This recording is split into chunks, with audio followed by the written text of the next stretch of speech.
campaigns are the most powerful campaign type in Google Ads, but they are also the campaign that is the easiest to get wrong. So that's why I've created this video today to walk you through exactly how to set up your PMax campaign to make the most revenue and the most profit possible for your company with Google Ads. So let's get right into it. All right, guys, so building Performance Max campaigns that actually perform. I'm sure this is what everyone wants to know how to do, and I know there are so many people who struggle to get PMax right because truthfully, it is a hard campaign type to run. And look, most agencies that work with PMax, they just set them up to be these impenetrable mystery zones that waste spend and fail to deliver results, right? And even if you work with Google to try and set them up like a Google account rep or a Google account specialist, you often end up with a really kind of low quality, branded reliant PMax campaign that just doesn't really get you very far, doesn't get you much growth. So that's why I want to show you how to set one up really well to give you maximum growth and get you high performance in Google Ads, right? This is how to avoid all the mistakes that everyone makes and build campaigns that actually work. Here's an example of a PMax campaign I've run for a client. It's spent $35,000 on this campaign alone and generated $158,000 back in revenue. Obviously a very profitable campaign. And this is almost all cold traffic as well. So it's a really high revenue generator for us, and it really helped this particular account out. So let's walk right into it, okay? Effective campaign structure. So how do you set up and structure your PMax campaign? So one thing that I really like to recommend is a bestsellers PMax campaign. Now, this is one that only contains your top 5 to 15 products with your highest margins and your highest conversion rates. So these are the products that are most likely to get conversions and the ones that also produce the most money for you. Now, the reason you'd only want to put 5 to 15 products in a campaign at a time is because if you dump all of your products into one campaign, it's very difficult for Google to find the right products, test them, and effectively scale on the right products, right? If you dump in, say, 100 products at once into a campaign, Google's going to get that and just be completely overwhelmed with the amount of data. They're going to try and test through all your products, but not before it takes about a year of useless spend and wasted spend until it finally figures out what works, and then you start making some money, right? And we want to be making money from day one, so we want to be starting with the highest performing products, right? That's a big recommendation. Another one that you can start is a category specific PMax. So if you do have a category that performs really well, if you have a specific category that most of your sales come from, sorry about that, then separate out into that kind of category because it's very likely to get you more sales, right? Another one is a clearance PMax. So this is something where you'd be wanting to push your products that you need to get rid of, anything that you need to suddenly sell at a quicker rate, chuck them into a campaign, give PMax some time to run there. But the best sellers truly is the most effective in the most scenario and most cases that I've run. So most agencies make the fatal mistake of dumping all your products into a single PMax campaign. This is often lazy and ineffective. Sometimes it can work, but only if you have a lot of data in the account already. If you don't have a lot of data in the account, it's unlikely that a single PMax campaign is really going to do it for you. This segmentation gives you control over budget allocation between high performers and testing opportunities rather than letting Google decide everything. So kind of a two-way structure that I like to work with in PMax is having a primary campaign for the best sellers that we use to scale up our products and scale up our account as a whole. And then have another campaign that you use to essentially test products, whether it's like all products where you cycle through slowly and kind of test and figure out what works best. And you can then promote them to a best sellers campaign, again, to run those and generate more revenue. All right, so when it comes to asset groups, so these are the ad group equivalents within the campaign. So I often recommend working with theme-based groups, right? So separate asset groups for different customer pain points or use cases, not just product categories, right? So example of a pain point or use case, imagine you're sort of like a self-care brand. You offer toothbrushes, toothpaste, tooth whitening, everything like that. Putting all those teeth kind of related products into a single asset group could allow you to find some better targeting, right? Let's say you have an asset group for teeth, one for pimples, one for hair care, whatever it may be, right? If you're a self-care brand, just separating out by specific use cases, not just categories, right? If you were just separate by toothbrushes, for example, but you could instead separate by teeth care products, right? So this is another thing that you can do that people don't often do with their PMax campaigns. When it comes to assets themselves, 5 headlines is typically enough. Google suggests 15, but realistically, it's almost unnecessary. It's usually unnecessary rather. Google often doesn't effectively test all 15. It usually just sticks with a few of them anyway. So if you do have 5 really well-written headlines, it's a lot more likely that you're going to get high performance compared to 5 reasonably written ones and 10 poor quality headlines, right? So stick to the quality over quantity here. Just use a few that you think will work well, and it probably will work out for you. 4 descriptions, enough for Google to test through. Again, you don't need to go too crazy, but 4 is usually helpful, and I would recommend it. At least 4 images, 2 product images and 2 lifestyle images. So basically testing between the blank background or a single color background compared to like a lifestyle image where the product is being shown in its element, being used with people and whatever it may be in the case of the product. And 1 or 2 videos if possible. Chucking a few videos in the PMax can also help out. Can get you those extra placements and extra remarketing opportunities. Right? Good tip here, pin your strongest headline to position 1. Although Google tells you that it usually won't work, pinning does work well for establishing message consistency. If you have something that you really want to be promoting within the ad, make sure it's pinned, because although Google tells you not to do it, it actually can improve performance in some cases. Google lets you create multiple asset groups within each PMax campaign, and this is the part that everyone gets wrong, right? Often people will just have a single asset group, and that prevents them from effectively maximizing their targeting and optimization, right? When you have multiple asset groups, it allows Google to try and figure out the exact audience to target for each of those asset groups, which ends up getting you better traffic, better quality customers coming through, and more conversions at the end of the day. All right, so this is the critical brand exclusion step. This is a very important part of PMax campaigns. Once again, very, very important that a lot of people actually miss. So first of all, Google has recently rolled out user-side negative keyword additions in some accounts, most accounts, maybe in all accounts now. Check if you can add negative keywords yourself before contacting support. So head into your PMax campaign. On the left side, there should be a tab for keywords. Under keywords, there should be an option to add negative keywords to the campaign. If you can't see that negative keyword option, then you can reach out to Google support and use the support negative keyword list form for a PMax campaign, and you can ask them to add negative keywords to that campaign for you. But the important part here is that you do exclude all your branded terms, right? So you want a negative keyword list with all of your brand name variations, right? So you want to make sure that anything related to your brand name is excluded from these PMax campaigns, because if you keep your branded traffic within these PMax campaigns, you're going to get a lot of bias towards that branded traffic.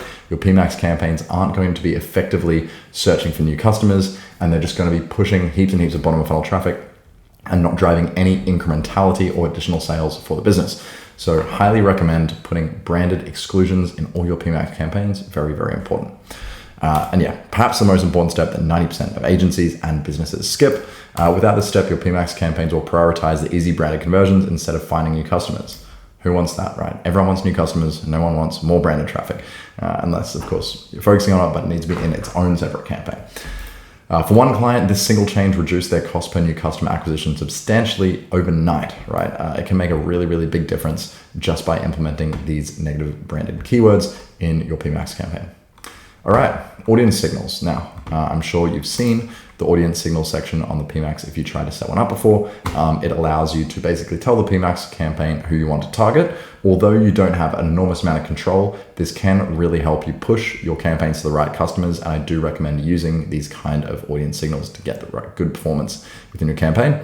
So first of all, you have custom segments. You can create custom segments based on search themes, so specific keywords that your ideal customers are searching for. So if you're selling frying pans, you'll want to be targeting search, custom segments with search themes based on frying pans, cookware, kitchen equipment, whatever it may be, right? First party audience data, right? So if you have customer lists from existing customers for your business, uploading those and segmenting them by order value can really help you get some built out lists of high value customers, right? So if you have, for example, customers who have ordered maximum $100, maximum $500, and maximum $1,000, separate them all out, upload them in different lists, so you can have clear separation between your highest and lowest performing audiences, but still purchases, right? These are all still purchases. They're all still people you want to target, but obviously those $1,000 users are going to be more valuable to you. So you want to be targeting and sending Google signals of these kind of people to bring them back to your campaigns and find more people like them. So the secret here is to keep your audience signals narrow for the first 30 days and then let Google expand once it has enough conversion data. So starting off with some really clear targeting guidelines, some really very narrow and strict direction to push Google in will be really helpful. And then allowing it to expand out further, and then using campaigns with less signals and more broad will help you out in the future, right? Eventually, once you have heaps of data in your Google Ads account, you can just run a PMax campaign fully broad, and it will bring in high quality conversions and high quality data for you. So it's just that early stage where you need to give it a bit more direction and point it towards the right customers. So the most valuable customers that you can get in there are those add cart no purchase customers from GA4. So if you have your Google Analytics 4 set up, you can link in all the customers who've added to cart on your site, but they haven't made a purchase. And as you can imagine, these people are very important to remarket to, because these people, they've already added to the cart, they've already shown a lot of interest in your product, they're just about to be pushed over the line to essentially purchase. So if you follow them up with some remarketing ads when they're in that state of being ready to make a purchase, then it's very likely that you can push through some additional conversions. Stop using generic audience signals that waste your budget, right? If you go too broad, then it's likely that it's not really going to have any effect at all. So you need to be narrow here, you need to be strict, you need to be clear on who you're trying to show these ads to. All right, bidding strategies for PMax. So first of all, the early phases, I actually don't recommend starting with PMax from a very brand new account with absolutely no data in it, because PMax relies very heavily on data in the account. So if you're brand new, instead, you'll want to start with standard shopping campaigns using click-focused bidding, so using max clicks or manual CPC to gather conversion data before using any kind of automated bidding strategies. And I recommend this for pretty much every account. This is shopping campaigns or search campaigns. If you want to know how to set up your account from the very beginning, I do have a video on that, so just check out my channel. I have one showing you exactly how to set up your entire account if you're a brand new advertiser. But then after you have got some data in the account and you've used the click-focused bidding strategies, you want to move on to the PMax campaign. That's when you can introduce a PMax campaign using maximized conversion value without a target, right? This allows you to just follow and go after conversions without putting too much limit on Google, right? If you start directly with TROAS without enough data in the account, you'll find that Google is very restricted and it's going to struggle to find the right customers. But if you started with maximized conversion value, it often has a little bit more leeway to find those people and can do a better job in the early stages. Now, after you have 30 days of reasonably consistent conversions coming through, you can implement a target ROAS at about 80% of your current value. So say you're getting a ROAS of 1, obviously it's not great. Let's say you're getting a ROAS of 10 right now, then you can set your target ROAS at an 8 and let Google run with that for a bit. And then eventually you can start to increase that target ROAS by about 10% of the time. You can slowly push it up, push Google to get better results for you, really try and squeeze out as much as you can out of that PMax campaign when it comes to efficiency. Now you'll find probably that as you increase the TROAS, you're going to see your overall volume in the campaign go down. That's just natural within any kind of market, but you got to find the balance point there between balancing efficiency and volume. So follow this exact timeline for bidding strategy, right? It gives Google time to learn before you introduce constraints that could limit delivery. So starting out with click-focused bidding, moving to uncapped maximized conversion value bidding, moving to TROAS, and then gradually scaling your TROAS. All right, so now you need to make sure you are monitoring everything in the PMax campaign. Now, if you go to the Insights tab, you'll see what placements and channels are driving the results. Sorry, this is actually insights within the PMax Insights script, rather, I meant to say. So if you install a script, this is something you can do, installing a script into your Google Ads account, which allows you to see a lot more data for PMax campaigns. It breaks them down in a much more granular format. I recommend the Mike Rhodes script. If you Google Mike Rhodes PMax script, you'll find something. You'll find his script there, which you can use to get a little bit more insights into your PMax campaign. And you can check out placements and channels that are driving the most results. But aside from that, you can also go into the product performance tab. So when you go into your PMax campaign, you can go into product performance and you can see which products are producing the most revenue for you, what conversion rates they're getting, what kind of ROAS they're getting. It'll give you some good insights into what products you need to be focusing on. And then you can also look into the search term insights. So these are the essentially the search themes, rather. It isn't really search terms. It's not as good as a search campaign, but you'll be able to see the search themes of which people are looking for when your PMax campaign is showing. So let's say you go into your search themes insights tab and you're finding that a lot of people are searching for your brand name. That means that your branded keywords, your branded negative keywords have not really been fully effective. And as I say here, that's a red flag. If you find that more than 20% of your conversions come from branded terms in your non-branded PMAX campaign, you need to revisit your brand exclusions, right? So if you're seeing your brand name coming through, driving a lot of purchases in that insights tab, your search themes and search terms in there, then that is troublesome. And I'd recommend making some adjustments and adding in more negative keywords to your PMAX campaign. All right, so what can you do right now to make sure you're maximizing your PMAX performance? So you can check your current structure. Are all your products lumped into one campaign, or are you splitting them out for maximum efficiency? Again, bestsellers is probably the most effective PMAX campaign you can create at this moment in time. Having a campaign just to promote your bestsellers is likely to produce a higher ROAS than just a all products campaign. Make a list of your 5 to 15 best-selling products. Like I said, focus on those with highest margins. This is going to be your best sellers, and within your best sellers, those which have the highest margins are the ones you want to focus on. Creating a separate PMAX campaign just for these products above. So if you have the opportunity to do that, create a new one just for those best-selling products. And then finally, make sure you either implement negative keywords yourself or you contact Google support if you need to exclude your brand terms from the campaign. Make sure you're excluding all branded terms and you aren't targeting any branded traffic in your PMAX campaigns. Save the branded traffic for branded shopping and branded search campaigns.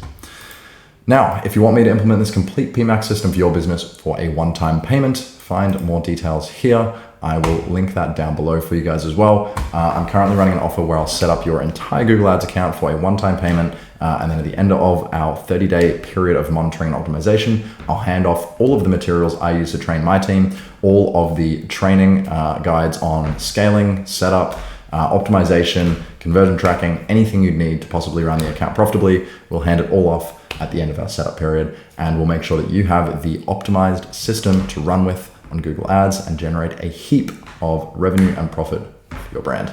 That's all from me today. I hope you guys enjoyed this one. If you want more content, please click the subscribe button down below. Otherwise, I will see you guys in the next one.